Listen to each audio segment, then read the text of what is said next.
Tenors, can you round out your ah a little? 1, 2, 3.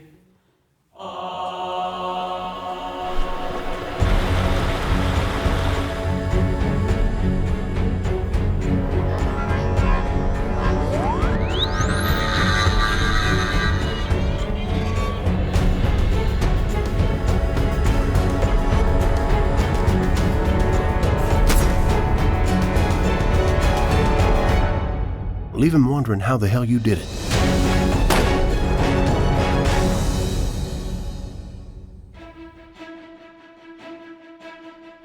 The process of making sounds for games has actually gotten easier over the years. The challenge is that we need massively more sounds. We have much more complicated engines and interactions and gameplay mechanisms, and you can make no assumptions about how that's going to be heard by the player. You've got sound effects, which may be something that's pre-existing, or maybe sound design elements that are implemented in cinematics or in the gameplay. There's Foley, things that are actually recorded. And then there's the music, which obviously has a lot to do with the mood and the feel and the experience that the player has as they go through the game. And then all of that's mixed together in either real time through the gameplay, or in cinematics it may be pre-mixed. Isn't this airborne-ship? Is it? The thing that's most important to us as an audio team is making sure that the person is always hearing the most important thing in the game at the time they're supposed to hear it. So when you're firing your gun, that should be the most important thing that you hear in the game. We found some contacts that allowed us to go to a very remote area of an Air Force base outside of Las Vegas and be able to record some awesome stuff. It was a fantastic trip. Rolling, yeah. We just said, let's record as much varied stuff as we possibly can because we'll find a use for it. See the crosshairs? Yeah. We recorded about 20 plus different types of weapons, from like World War I machine guns to 50 cal sniper rifles. One of the cooler things that we did, which I had never heard about before, was some stuff called tannerite, which is used in sort of target shooting at long distances. And it's two powders that you mix together. You can drop it on the ground, you can shoot it with a .22 and it's fine, but if you shoot it with a high power rifle, it goes kaboom. We basically used that as was the basis of all of our grenade sounds in the game. It was amazing, it was awesome. One of our contacts here at Bungie runs a couple different machine shops, recording anything from lathes to blow torches. There's a stamper machine that was actually punching out circles of like half-inch sheet metal.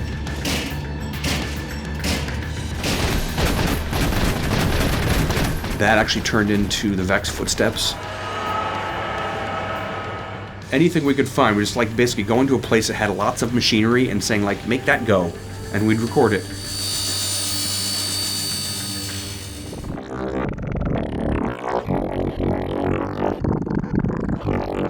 This is a Eurorack synthesizer, something I've been building for a while. It's a bunch of different pieces of synthesizers you put together, kind of make your own instrument out of.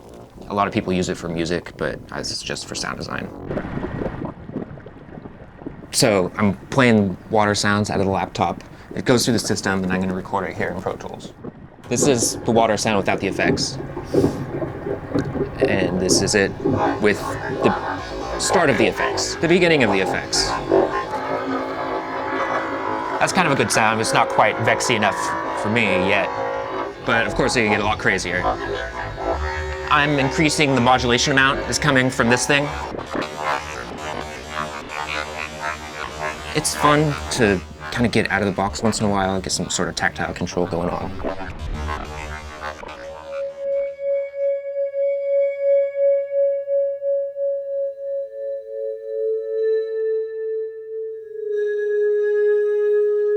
This is actually my instrument. It's called a vibraphone, and normally when you play this, you play with mallets, and so I'm actually using a cello bow. So these are metal keys, and there's an edge on here, and this bow has a lot of rosin. You can just put it on the edge, and you just slowly draw it across, and it can draw a nice sound out. We want to try and get just some things that we can use for like energy or magical tones. Like if you've been through the Fallen transporters or elevators, we'll actually have some of the sound mixed into them. I designed this little device. It's essentially a guitar pickup without a guitar. If you play guitar, you know that if you walk with your guitar in front of a light, there's this hum. Most people think that's a bad thing. And what I did was essentially embrace that interference. It's all over the Fallen stuff, but the Stealth Vandal is really, when he's invisible, you'll hear a lot of this crackling and these bizarre melodic tones. That's the interference.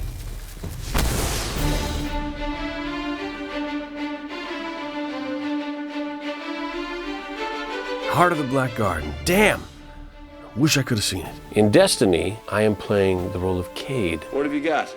When we first sit down with a new character and a new actor, we usually take the first couple of pages with the lines that have a little bit more meat to them so that the actor can play with the character and find the voice. It's just kind of working together with everybody to kind of get in that pocket of, this is her, okay, we found her, now let's go from there. The fact that you only have your voice to play with might concentrate your mind in a way that perhaps it wouldn't if you were in vision. Centuries after the coming of the Traveler, those enemies found us. I play the Queen of the Reef, Mara Sav. She is icily resolved. She will do what she has to do for what she believes in. Mara Sav bows to no one.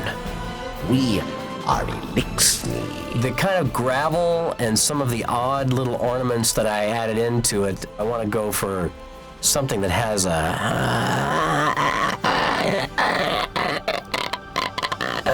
that's got some of that kind of what's called a glottal fry. You cannot face this alone. When I came to discover the voice of Eris, I thought about despair and darkness, very dark and disturbed. And sonically, that just put it in a low register for me, like almost like a soothsayer, so to speak. I will not fail. War is the only constant, Guardians. Transmission received and verified. You're still in this fight. Unit 9940 GM, ready to help. If the Queen wants it, then do it. You've changed everything, Guardian. For organic life to persist, it requires constant adaptation. You have a stack of lines to say so that they have options for each one. Is it going to be a little more uptight? Is it going to be a little more relaxed? Do they have the options they can slide in there? Don't look at me. Better say something. Don't look at me. Better say something. Dynamic dialogue is a really cool thing because what we can do is create a bucket of 4 or 5 different lines. You say each one in a couple of different ways. Game decides that one of those lines needs to be played, it'll just pull one of them randomly. Let's get started. Am I standing next to them? Have I run off across the map? Are we in combat? Are we not in combat? As a player plays that more than once, they won't hear the same dialogue every time. We don't necessarily have a concept of a take is a take. A take is a piece that you can make into a different take sometimes because it turned out you needed something later, long after the session that you thought you were gonna need. I hope we can hunt together again someday. I need to hear something good. Anything. To what do we owe this honor? That's one of the hardest parts about being able to put together dynamic dialogue in a game is making sure that the actor stays consistent. Last call. Closing down. End of shift. So that this line can follow that line, can follow that line, and it all makes sense. I understand. Your Grace. Good luck.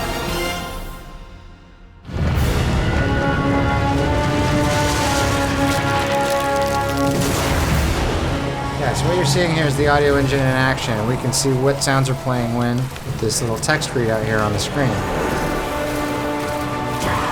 The mix is the most important part. You can have a lot of great content, but if you don't get the game mixed right, then the players have a horrible experience. Either the music doesn't have the impact it needs to have. Thank you for your input, Eris. Or you can't understand the dialogue, which ruins your story experience. You don't know what's going on. Or, you know, if there's too much high end in a weapon sound, it can literally hurt people if you don't do your job right. For the gameplay, the engine is pretty much the way everything is mixed. It's very powerful in the way that allows us to monitor things and for us to be able to manipulate audio in the game. We have a way of choosing which sound plays at what time based on what the player needs to know or needs to hear or what just is cool. So every time the player plays, it's essentially mixing sound real time based on certain preset mix settings.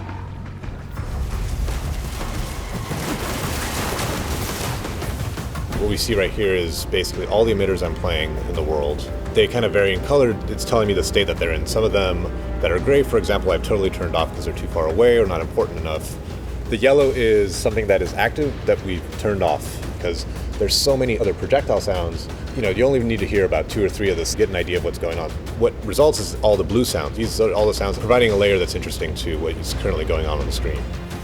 If something's not playing and we think it should be, we can look and see if the game thinks it's there, then we might know it's in our mix, or if it's not there at all, then we know it's probably inside in the game engine somewhere. It's not being called, or it's not hooked up, or it's going on. Because once you've got hundreds of sounds all piled up, it's really hard sometimes to know exactly what's causing the symptom.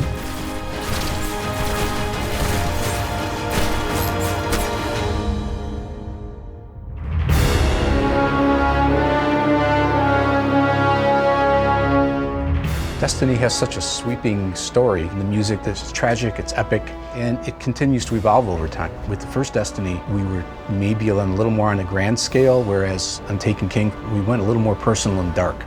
Music helps the sound of the game by scoring the emotion of the experience. Slayer of my son! Hopefully without doing it so overtly that people know what's happening. You want to give it a bit of a tilt in the direction. If it's dark, you want the music to kind of push it in that direction. When we very first started writing for Destiny, we didn't really know yet what the world was. I mean, we're using MIDI instruments or sampled instruments or whatever just to get the ideas across. We'll sketch out a piece of music that you can actually hear, and then oftentimes that will get re-recorded later with live musicians.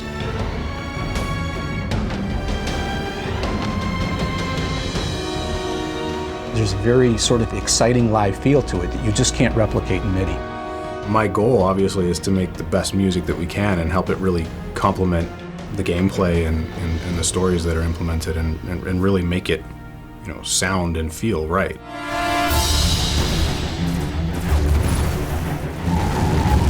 Yes, and a lot of the music plays under guns firing and bombs going off and all that stuff, but that's the game biz, man. That's okay. I love knowing it's there, even when you can't hear it because the explosions are too loud. I know it's there.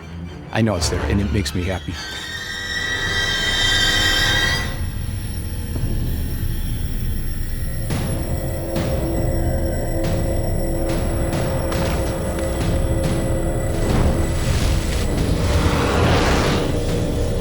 I love that C. Paul and a few others totally went balls to the wall on a bunch of different levels and sort of took Bungie music in a way that we haven't been to in the past. If you've played any of the Moon, you get a little of this going on.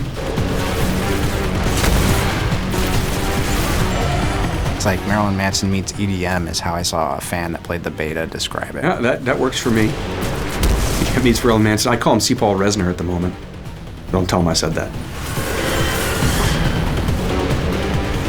I've definitely heard a Nine Inch Nails quality in the stuff that he has written for the Hive. I didn't think of that as a term, but that basically applies to what that music is, and that's something completely foreign to Bungie games in the past. That was very gratifying because I feel like I brought something new to what the Bungie audio experience is and can be.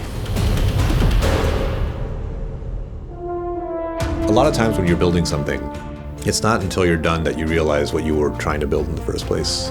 You've got this blank canvas to create a universe from scratch and then make it sound like that universe. It was a really challenging task, for sure, for us to basically throw out everything we'd done for 10 years as far as an audio team goes and all the code base that we'd had prior to this and go to a brand new engine and make a brand new game.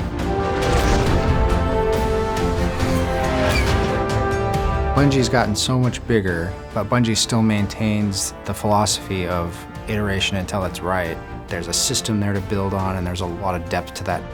Destiny is still evolving. We're still deciding what Destiny is as we go. I'm a true believer, and I want to be here for this for a while. I'm having fun. I enjoy putting it all together and making it all come to life.